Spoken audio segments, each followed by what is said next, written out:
SK construction व माऊली समूह धुळेतर्फे भव्य चित्ररंग भरण, रांगोळी स्पर्धा, बक्षीस वितरण व पैठणी साड्या वाटप। धुळे शहरातील फॉरेस्ट कॉलनी येथील मैदानावर नगावबारी देवपूर धुळे या मैदानावर दिनांक 23 जानेवारी 2025 रोजी सकाळी 11 ते 1 दरम्यान भव्य चित्ररंग भरण स्पर्धा घेण्यात आली। त्यानंतर 26 जानेवारी 2025 रोजी प्रजासत्ताक दिनानिमित्त या ठिकाणी रांगोळी स्पर्धा देखील घेण्यात आली। यावेळेस मोठ्या संख्येने महिलांनी सहभाग नोंदविला होता।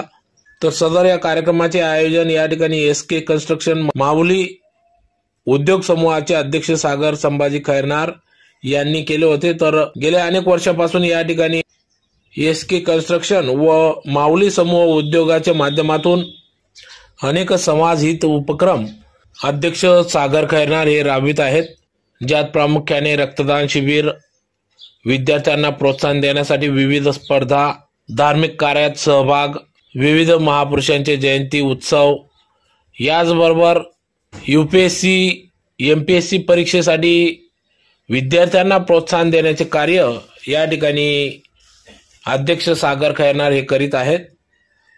त्यातलाच एक भाग म्हणून आज दिनांक 26 जानेवारी 2025 रोजी या ठिकाणी भव्य रांगोळी स्पर्धा महिलांसाठी घेण्यात आली।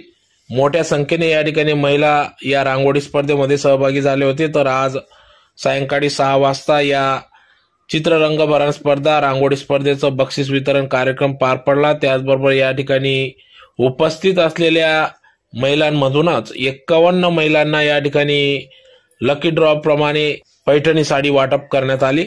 या कार्यक्रमाप्रसंगी या ठिकाणी आमदार अनुप अग्रवाल, ग्रामीण आमदार राम बधाने यांच्या उपस्थितीत सदर कार्यक्रम पार पडला। यावेळी या कार्यक्रमाप्रसंगी भाजपाच्या नेत्या जयश्रीताई अहिरराव, बेटी बचाओ बेटी पढाओच्या संयोजिका अल्फा अनुप अग्रवाल यांच्यासह अनेक विविध पदाधिकारी या ठिकाणी उपस्थित होते। तर यावेळी ज्येष्ठ पत्रकार रवींद्र इंगडे, SK कन्स्ट्रक्शन माऊली उद्योग समूहाचे अध्यक्ष सागर संभाजी खैरनार, अमोल खैरनार, सुभाष कोतकर, संभाजी पाटील, सागर चव्हाण, हरीश राठोड, मनोज चव्हाण, योगेश बोरसे, अंकित चौधरी, मंगेश वाघ, अमोल शिंदे, राकेश लोणारी, दादाभाऊ कोडी, शांतीलाल मैरे, स्वप्नील अहिरे, सोनूभाऊ पाटील आदी सर्व पदाधिकारी यांच्या उपस्थितीत सदर हा कार्यक्रम पार पडला। यावेळेस संपूर्ण खैरनार परिवार देखील उपस्थित होता। तर अतिशय उत्साहात सदर हा कार्यक्रम या ठिकाणी पार पडला। तर येत्या काही दिवसात इंदोरीकर महाराज यांचे देखील कीर्तनाचा कार्यक्रम याच ग्राउंडवर या ठिकाणी पार पडणार असल्याचे या ठिकाणी SK कन्स्ट्रक्शन व माऊली उद्योग समूहाचे अध्यक्ष सागर खैरनार यांनी या ठिकाणी आपली प्रतिक्रिया व्यक्त केली।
धुळे शहरात विकासाचे काम व धर्माचे दान शहराच्या कानाकोपऱ्यात पोहोचवले असे सर्वांचे लाडके धर्मयोद्धा भैयासाहेब अनुपजी अग्रवाल यांचा हार्दिक स्वागत। आजचा कार्यक्रम घेण्यामागचा उद्देश म्हणजे आजपर्यंत केलेले अनेक सामाजिक उपक्रम त्याची लोकांना ओळख करून देण्यासाठी, तसे इथल्या विद्यार्थ्यांना, महिलांना, त्यांच्या कलागुणांना वाव देण्यासाठी या कार्यक्रमाचं नियोजन केलं। आणि दुसरं महत्त्वाचं उदाहरण म्हणजे आपलं सरकार आलं, काही महिन्यांपूर्वी निवडणुका झाल्या, त्यात सर्वांचे लाडके भैयासाहेब हे भरघोस मतांनी निवडून आले। आपल्या माणसांचा सत्कार, सन्मान व कौतुक करणे ही आपली संस्कृती, म्हणून त्यांचा इथे जाहीर नागरी सत्कार करण्याचं योजले होते। भैयासाहेब आजपर्यंत नगरवाडी परिसर हा गेल्या 15 ते 20 वर्षांपासून विकास म्हणजे काय या परिसराला माहीत नव्हते। आपल्या माध्यमातून ही कथा आम्ही भैयासाहेबांना बोलून दाखवली।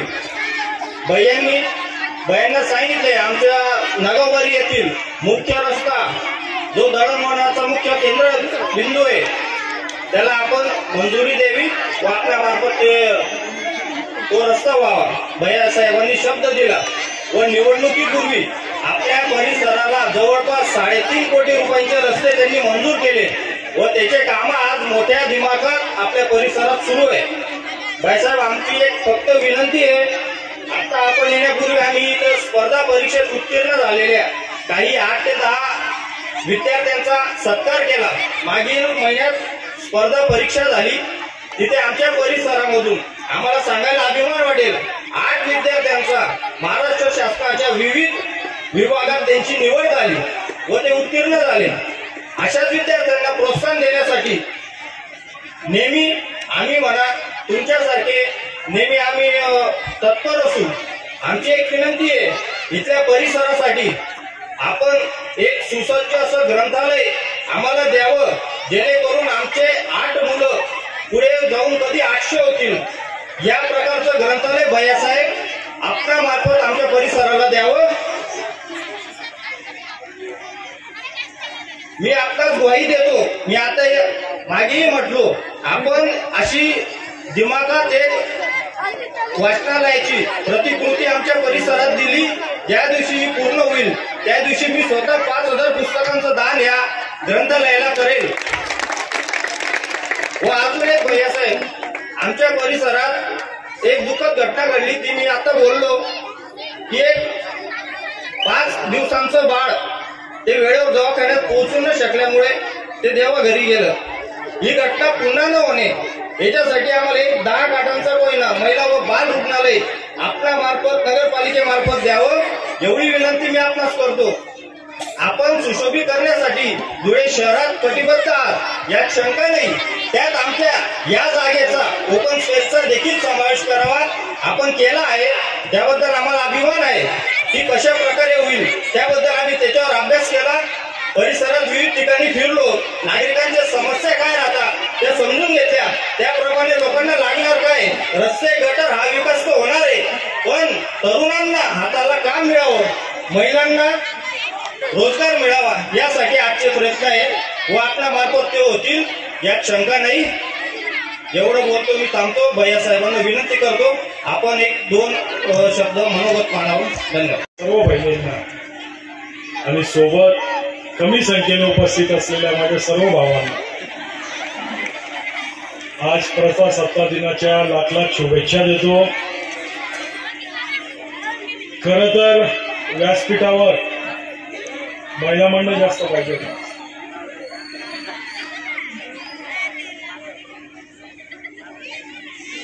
आपण सर्वजण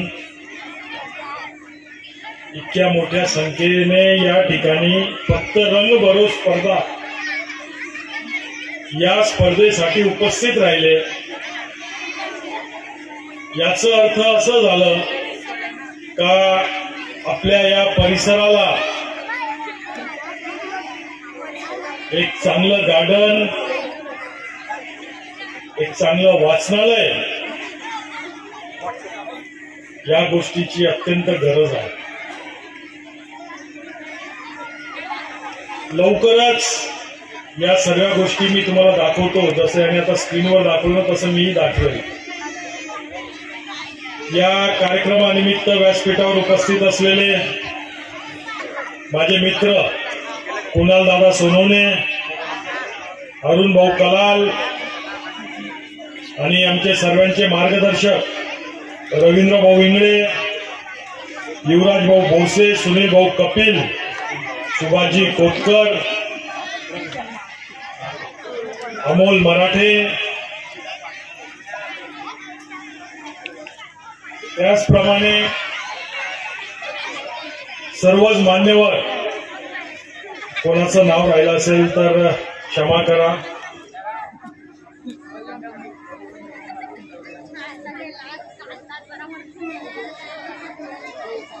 आज या ठिकाणी इतक्या मोठ्या प्रमाणावर मला या कार्यक्रमाची खरं तर अपेक्षा नव्हती. छोटा असा काही कार्यक्रम मला वाटत होता, परंतु जेव्हा मी कार्यक्रमाला यायला निघालो तर मला सांगण्यात आलं का माझ्या सर्व लाडक्या बहिणी फार मोठ्या प्रमाणावर या ठिकाणी उपस्थित आहेत. तर मी विचार केला का आज प्रजासत्ताक दिवस आहे आणि काल आणि आज माझ्या सर्व लाडक्या बहिणींच्या खात्यांमध्ये पैसेही आलेले आहेत, तर त्यांना त्याचे अभिनंदन सुद्धा आपण या ठिकाणी जाऊन केलं पाहिजे. मी सर्वांचं मनापासून अभिनंदन करतो. हा परिसर कैक वर्षापासून विकासापासून वंचित होता. भरपूर लोकांना आपण संधी दिल्यात, परंतु कायम आपल्याला फक्त आश्वासन मिळाले. परंतु आपण इलेक्शनच्या आधीच कामांना सुरुवात केली होती आणि आज या फॉरेस्ट कॉलनीच्या एरियामध्ये फक्त 3 गल्ल्या राहिलेल्या ज्यांचं काम बाकी आहे आणि नगावबारीचा मुख्य रस्ता आणि आजूबाजूच्या गल्ल्या. या 3 गल्ल्यांचंही काम जास्तीत जास्त 5 दिवसात पूर्ण होणार. 5 दिवसात ते काम चालू होऊन जाईल आणि मुख्य रस्ता आणि जी ती विहीर त्या ठिकाणी उघडी आहे त्याचं काम सुद्धा जास्तीत जास्त एक 10-15 दिवसाच्या आत त्या ठिकाणी चालू होणार. त्याचेही टेंडर झालेले. त्याचप्रमाणे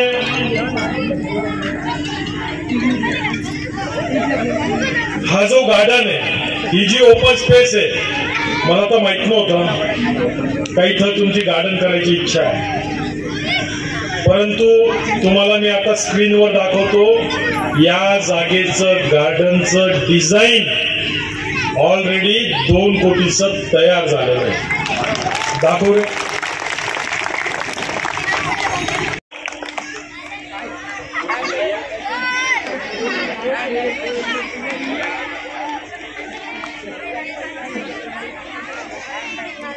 ते खाली मशरूम सारखं दिसतंय ना, आणि वरती काय दिसतंय,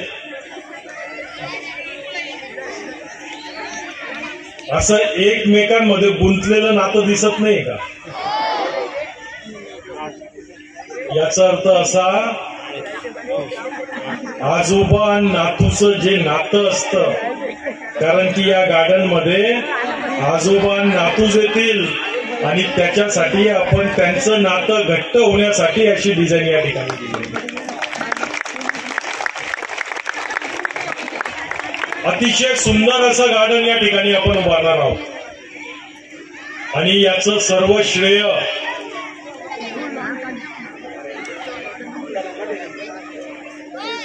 संतोषी मातेचं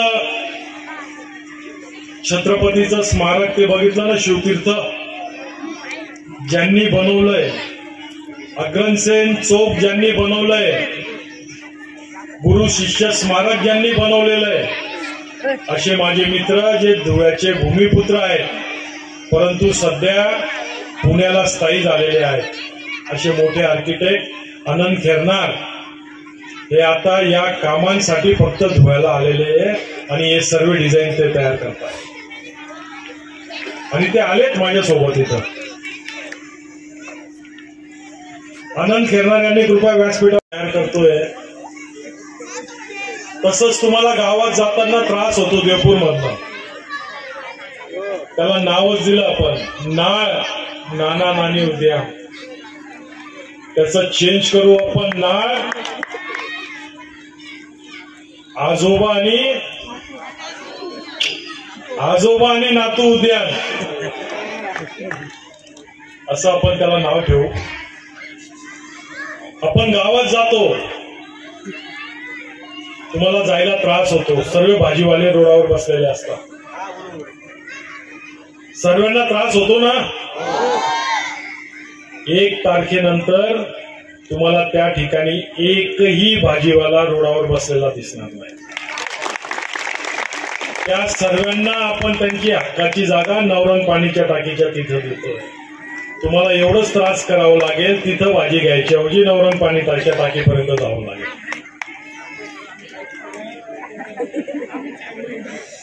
एक दिवसाआड पाणी येतंय का?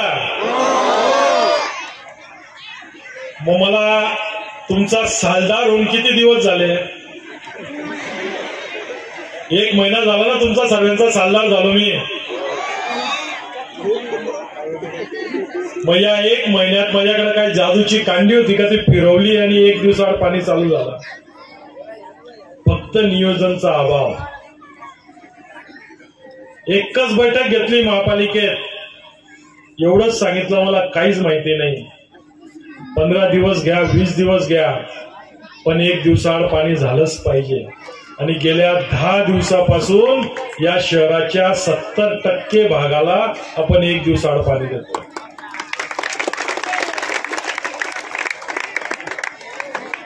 अतिशय सुंदर शहर आहे आपलं, फक्त नियोजनाचा अभाव.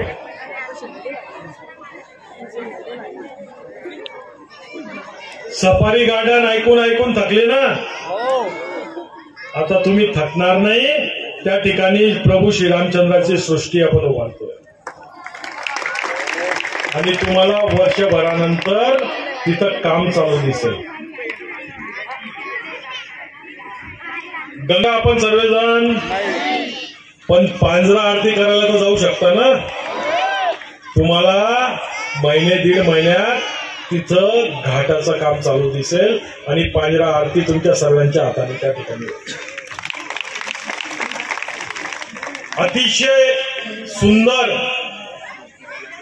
असं शहर आपण या 5 वर्षात उभारलं. छोटे छोटे चौक असतील, काहीच लागत नाही हो, काहीच लागत नाही. फक्त डोकं लागतं आणि माझ्या या लाडक्या बहिणींचा आशीर्वाद लागतो. परंतु फाशी पुलावर जागा आरक्षित करून त्याचं टेंडर सुद्धा आपण काढून टाकलेलं आहे. भगवान एकलव्यचं स्मारक सुद्धा त्या ठिकाणी आपण लवकर बनवणार आहोत. त्याच्यातच येणार आहे.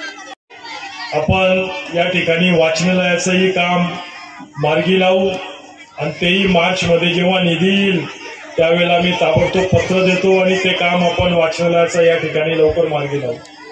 तर मला माहिती नाही का या ठिकाणी एखाद्या जागेवर आरक्षण टाकलेलं आहे का नाही. जर आरक्षण असेल तर नक्कीच आपण त्या ठिकाणी दवाखान्याचंही काम मार्गी लावू, कारण की त्यालाही शासनाकडनं भरपूर निधी येते. परंतु काळजी करू नका, याच्यानंतर या शहरातील एकही नागरिक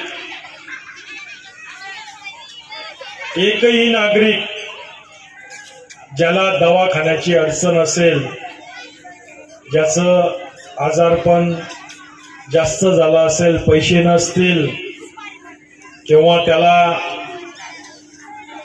मुंबईला जाता येत नसेल, तिथल्या ओळखी नसतील, तर आज 26 तारखेला तुमच्या या भावाने एपी फाउंडेशनची स्थापना केलेली आणि त्या माध्यमातून आपण आरोग्य शिबिर प्रत्येक भागात घेतोय. आज आपण पेड भागात आरोग्य शिबिर घेतला होता. त्या आरोग्य शिबिरमध्ये